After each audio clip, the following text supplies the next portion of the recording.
¿Qué tal, amigos? Bienvenidos a La Banca de Atrás. En este nuevo episodio los saluda Denise Gonzaga Landín y para mí es un placer siempre poder acompañarlos y traerles temas muy interesantes, que son temas muy importantes para poderlos analizar, no solamente aquí a través de nuestro canal de YouTube, sino que también los invitamos a que puedan seguirnos en nuestras redes sociales, @UCSG Académico en Instagram y en TikTok, en Instagram y en TikTok, para que puedan también estar al tanto de todo el contenido que siempre subimos a nuestras redes sociales. Y bueno, el día de hoy voy a presentar a mi invitado. Se trata del ingeniero Guillermo Ponce. Él es docente de la Facultad de Ingeniería de la UCSG, es director actualmente del Instituto de Investigación e Innovación en Hábitat, Diseño y Construcción. También es director del CINDE y bueno, pues un currículum muy amplio, así que quiero darle la bienvenida a un invitado de lujo aquí a La Banca de Atrás. Ingeniero, gracias por acompañarnos. Muchas gracias por la invitación. Es un placer estar aquí con todos ustedes. Ingeniero, cuéntenos algo. Qué importante que es, y voy a partir de esta pregunta porque su expertise obviamente nos va a dar puntos interesantes para reflexionar. Qué importante que es al momento de nosotros decidir construir una edificación, una casa o dependiendo de la necesidad de la infraestructura, contar con personal calificado y con profesionales, como en este caso los ingenieros civiles. Porque ¿qué sucede? Que muchas veces los ecuatorianos de repente tenemos un terreno, conseguimos un buen albañil, un buen maestro, vamos armando nuestra casita o compramos una casa, luego queremos añadirle pisos y de repente hay momentos donde esa infraestructura puede correr algún tipo de riesgo. Partamos de ese punto. Bueno, a ver, tenemos que recordar que tenemos una sociedad, una sociedad que está gobernada o por lo general siempre se maneja por lo informal y siempre trata de buscar el ahorro y a veces lo busca en las zonas o en las áreas que no debería. Y eso termina repercutiendo a la larga.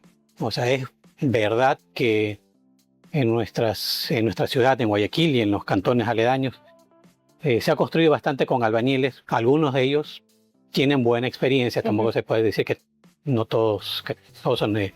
La experiencia hacia el maestro, como dicen por ahí. Claro, pero también son maestros que han tenido una buena escuela. Okay. Probablemente han estado al lado de un ingeniero que los ha instruido. Pero no en todos los casos es así. Entonces, es un riesgo que se corre y que puede ser que al corto plazo uno no vea la consecuencia, sino que a largo plazo o incluso en un evento extremo como algunas situaciones que hemos visto en nuestra ciudad, ahí es que uno se dice, ¿por qué no contraté? ¿Por qué no invertí un poco más? ¿Por qué no hice algo diferente? Pero es parte también de nuestra sociedad y es parte lamentablemente, de nosotros mismos como personas. Ahora, el caso del incendio en el edificio de Multicomercio, ¿cómo usted lo analiza como ingeniero civil, como docente, como experto en temas de investigación? ¿Cómo usted lo analiza? ¿De repente hubo allí un descuido, un problema en el momento de la construcción? ¿Es algo fortuito que puede ocurrir, así sea en el edificio mejor construido? ¿Qué sucedió? Lo que pasa es que es una suma de situaciones, digámoslo así. En aquella época, cuando lo construyeron, fue uno de los primeros edificios que tenía estructura básica de acero. Se siguieron ciertas pautas que al corto plazo, porque ese edificio fue construido por los años 80, al corto plazo, se lo puede ver en la internet, llamémoslo así, hubo un gran terremoto en Estados Unidos que modificó la construcción en acero. ¿En qué sentido? Conexiones sísmicas, por ejemplo. Okay. Ya. Este edificio, la verdad es que en este momento, cuando se lo analiza ahora, digamos que tiene esa debilidad propia de cuando fue construido. Ya. Okay. Paralelo a eso, la disposición de espacios tenía ciertas cosas particulares que también hizo que el trabajo de los bomberos aquel día fuera más complicado. Los bomberos llegó un momento que no podían ni siquiera entrar, claro, por el tipo de distribución que tenía. Y cuando eso ya lo contrastamos con la técnica actual es que vemos falta esto, falta aquello, pero también hay que recordar la época en que se construyó. Claro. Entonces en aquella época hubieron cosas que no estaban, no se conocían o no se sabía cómo afrontarlas como se lo conoce ahora. Si eso pasara ahora de un edificio nuevo, ahí sí podríamos decir ya caemos tal vez en negligencia, en falta de previsión, pero también hay que recordar un poco que en aquella época habían cosas que se desconocían o que en nuestro medio, digamos, no se había profundizado. Y eso, ingeniero, me da pie para pensar cuán importante quizás es revisar nuestras edificaciones cada cierto tiempo, porque como usted dice, la tecnología como en todo avanza y en la construcción pues obviamente no es la excepción. Y de repente en ese momento, si se construye una edificación con lo mejor que se tiene, no es garantía que después de 20, 30, 25, 40 años algo suceda con el conocimiento que en ese momento no se tenía. Entonces, ¿qué hacer con estos edificios antiguos? ¿Cómo saber si todavía están operativos? ¿Qué hacer? A ver, podemos replicar lo bueno que se hace también en otros lados. Por ejemplo, en Estados Unidos hubo una gran corriente en los años, a partir de los años 80, 90, en que se dieron cuenta precisamente de esto. Ellos tenían una gran estructura vial construida en los años 20, los años en el gran desarrollo de Estados Unidos. Pero obviamente esos tenían un conocimiento de aquella época. Entonces lo que hicieron fue un proceso de retrofit. Comenzaron a rehabilitar una cantidad de puentes, cientos de puentes por año. Trazaron una manera de hacerlo. Estaba pensando en nuestros pasos a desnivel, por ejemplo. Que justamente es mi área, Sí. pero precisamente se puede hacer, pero tiene que haber como una política, una visión a largo plazo, porque esto no es al corto plazo, y es a largo plazo donde uno puede decir, bueno, esta época, por ejemplo, supongamos, las autoridades municipales pueden decir, vamos a exigir a su nivel de competencia, obviamente, que, por ejemplo, los hospitales de tanto tiempo hagan un trabajo de rehabilitación estructural, que hagan un análisis para ver cómo está de acuerdo al conocimiento actual. Van a tener tanto tiempo, obviamente, ahí viene el otro problema. Es lógico y va a ser normal que se detecte que necesita algún tipo de intervención. Ahí viene el otro problema, recursos. Entonces realmente estamos en capacidad para generar todos esos recursos. Entonces ahí es donde tiene que ser un trabajo a largo plazo, donde uno pueda pensar no solamente en evaluar, porque ahí viene el otro problema. Si usted lee la ley, llamémoslo así, en el momento que usted detecta que, por ejemplo, este edificio A tiene un problema, usted está obligado a repararlo. Claro. Si no lo hace, ya usted cae en dolo, porque ya es negligencia. Entonces, ahí también viene el otro problema que las autoridades tienen que ver, porque pueden decir, prefiero no conocerlo, me voy a la ignorancia para no estar incumpliendo la ley. Correcto. ¿Por qué? Porque no tengo el dinero, porque si lo conozco tengo que hablar y no dispongo del dinero. Ahora, esto a nivel de instituciones, donde uno podría pensar que quizás de una u otra forma hay más posibilidad de poder conseguir el dinero para este tipo de refacciones. ¿Qué sucede con una vivienda particular que de repente tiene 40 años, 60 años, 100 años? ¿Por qué no? Porque hay edificaciones muy antiguas y de repente, como usted dice, los dueños no tienen el dinero para poder rehabilitar esta vivienda. Entonces, ¿están sufriendo algún tipo de riesgo, un riesgo mayor? Es muy probable. Es muy probable. De ahí es un poco ya de, llamemos, de organización familiar, de previsión a largo plazo, porque puede ser que una estructura ya con varios años de antigüedad, su intervención pueda llegar a tener un costo considerable. Significativo. Entonces también vamos al otro lado, al lado social. La familia que se entera de eso, que conoce eso, ¿cómo hace para levantar los fondos para poder atender? Claro. Entonces, como le vaya, caemos en un problema o una situación un poco familiar, que los hijos tengan que arreglar la casa de los padres, ver cómo conseguir los dinero. O sea, ya es otro tipo de situación, pero que tiene que hacerse. ¿Qué tiempo de vida útil tiene una vivienda familiar, por ejemplo, o un edificio en términos generales? Claro, lo que pasa es que ahí podríamos hablar de cuándo fue construido y qué cosas han cambiado realmente.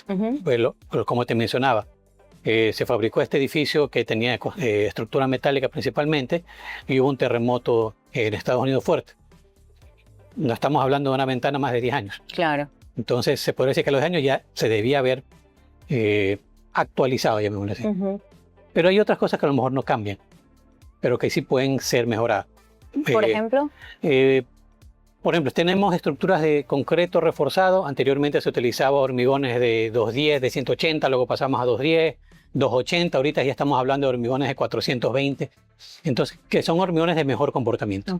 Entonces se podría ir a ver si las estructuras construidas con estos materiales qué tan degradado está este material, qué tan fisurado están estas columnas, estas vigas, para ver cómo se puede hacer la intervención. Y según eso, ver, por ejemplo, si una columna necesita ser reforzada, qué tipo de refuerzo, si solamente es un encamisado, si es una nueva sección. Usted ha hablado precisamente, ingeniero, del tema de las columnas y, por ejemplo, en ciudades, no solo aquí en el Ecuador, en cualquier parte del mundo que están cerca del mar, tienden las viviendas a demandar un mayor mantenimiento. ¿Qué pasa con estas columnas que las vemos completamente rajadas, que de repente se empiezan a desmoronar el cemento? ¿Es solamente en el enlucido o hay que realmente tomar alguna acción más importante? ¿La vivienda corre algún tipo de riesgo o no?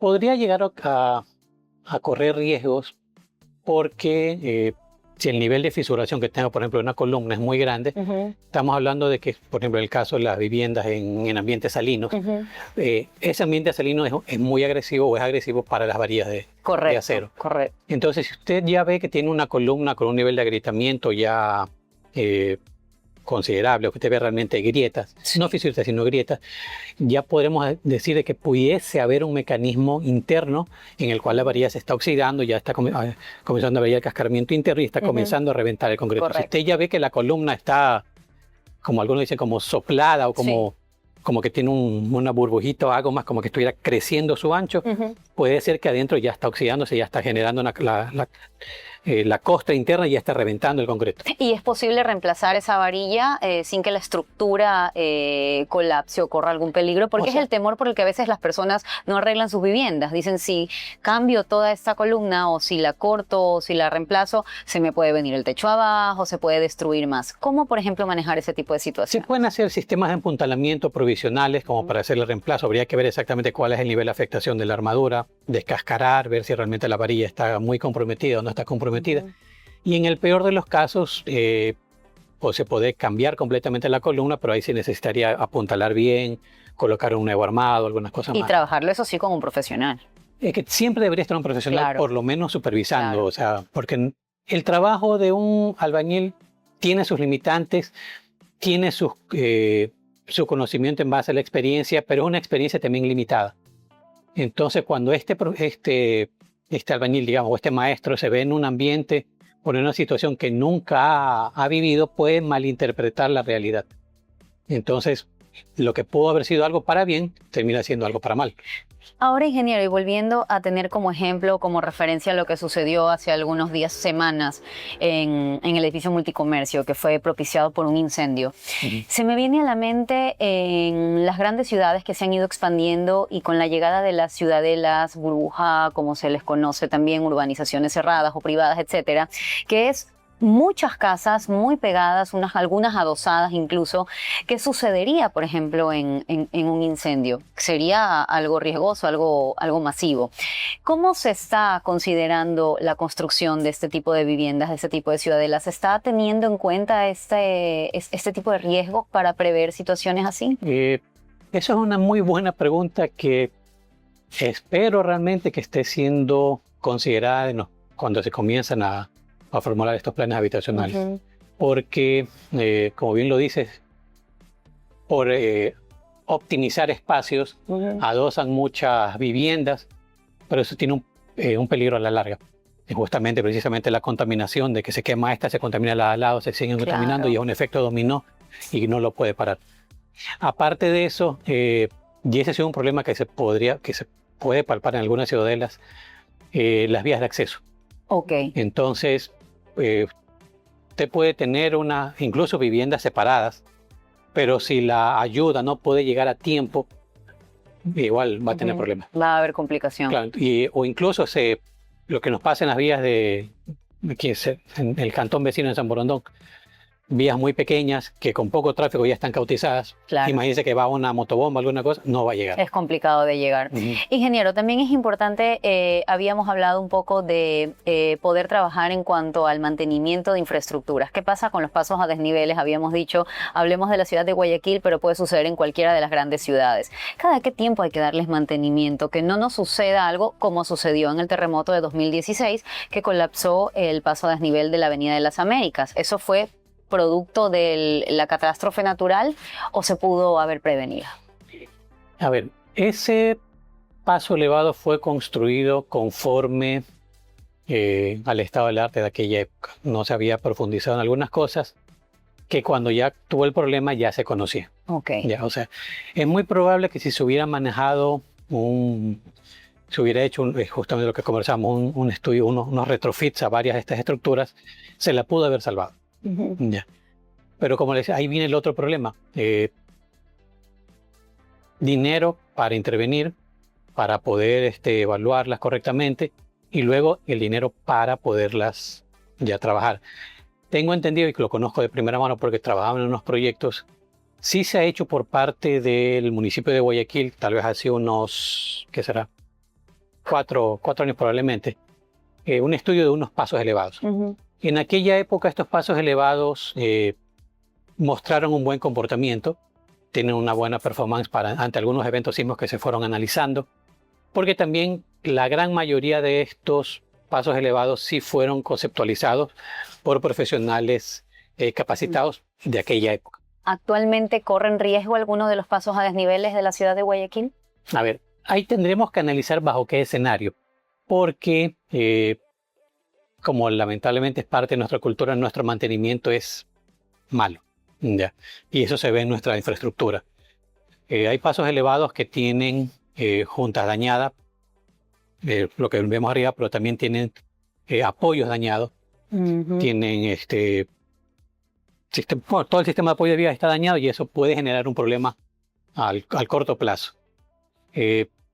También hay otro asunto ahí, va a depender también del evento sísmico que tengamos. O sea, todo siempre va a estar ligado. El puente que se cayó, justo también tuvo la otra coincidencia de que estaba en cierta alineación que hizo que la onda sísmica justo le pegara. Claro. O sea, también ahí tuvo otra...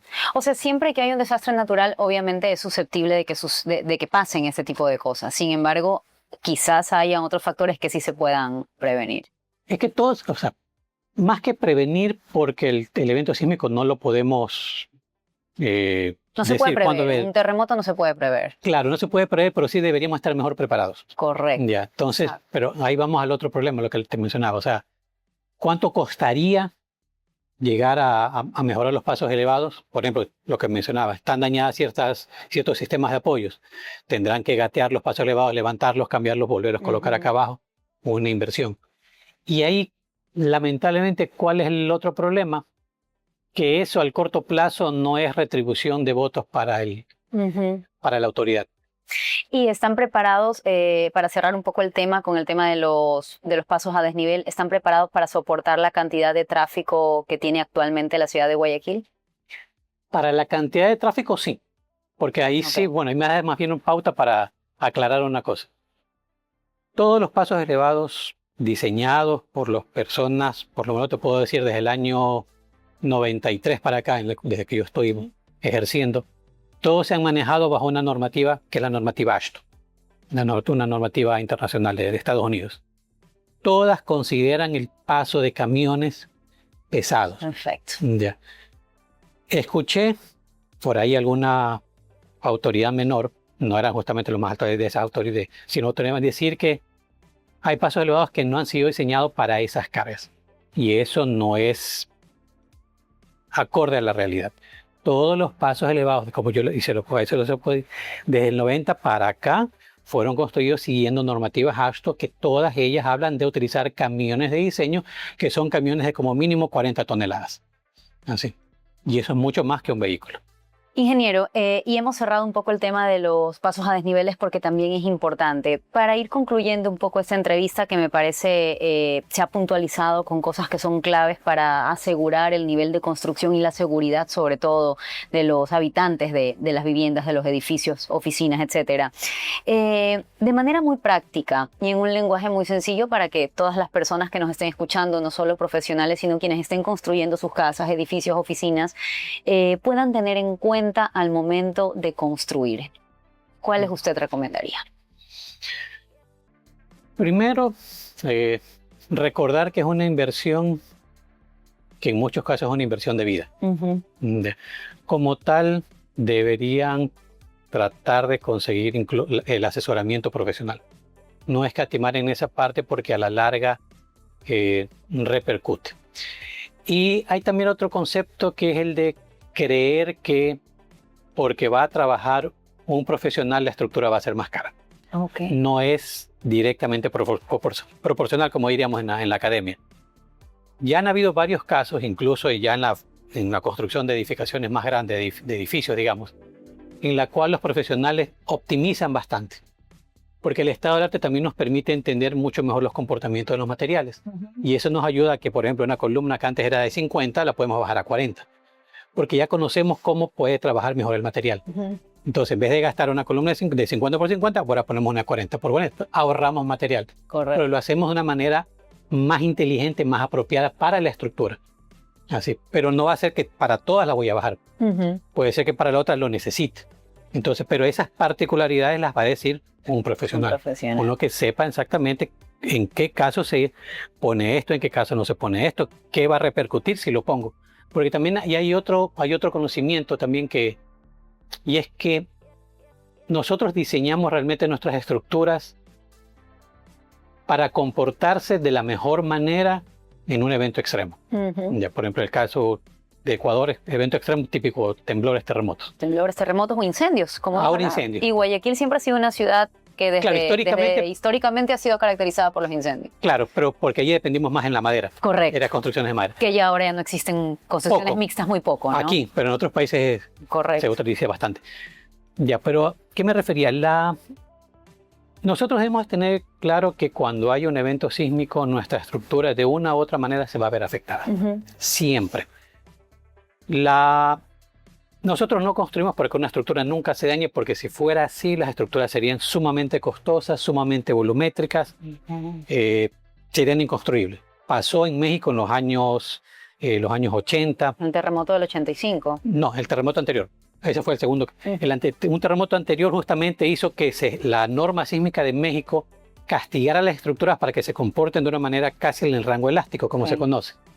Encareció la construcción de una manera tan fuerte que nadie construía. Claro. Tuvieron que cambiar de filosofía. ¿Ya? Pero ahí es donde la filosofía tiene que estar de la mano de la sociedad. Porque también la filosofía nos puede llevar al extremo de decir, permitamos mucha afectación, y ese nivel de afectación puede llegar a que una estructura, digamos, ya sea inutilizable. Claro. Entonces, ahí es donde uno tiene que saber manejar. Y también ser consciente de que la estructura, como les digo, sí se va a dañar, sino que vamos a controlar cuánto se va a dañar. Entonces, volvamos un poco al inicio para cerrar el círculo, ingeniero. Aproximadamente, ¿cuál es el tiempo de vida útil de una construcción? Una construcción bien hecha puede durar 30 años, 40 años, realmente. Ahora, pero como te mencionaba, si ya es una estructura que fue construida en los años 70, ¿no? Inicio de los 80, sí vale la pena que sea sometida a un proceso de revisión.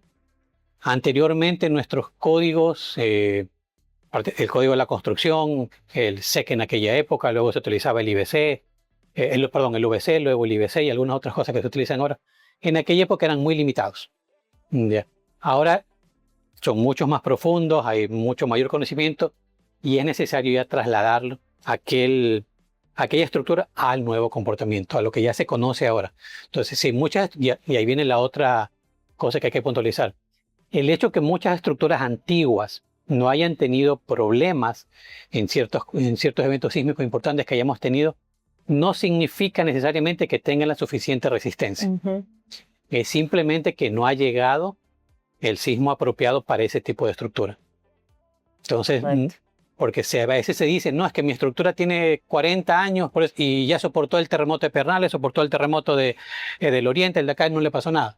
Sí, pero no quiere decir que nunca le vaya a pasar. Correcto. Entonces, eso hay que tenerlo muy claro. Ingeniero, muchísimas gracias por habernos acompañado el día de hoy. Para mí ha sido un gusto conversar con usted. Creo que nos llevamos recomendaciones interesantes y no puede faltar la pregunta que siempre le hacemos a nuestros invitados. ¿Se sentaba o no usted en la banca de atrás cuando era estudiante?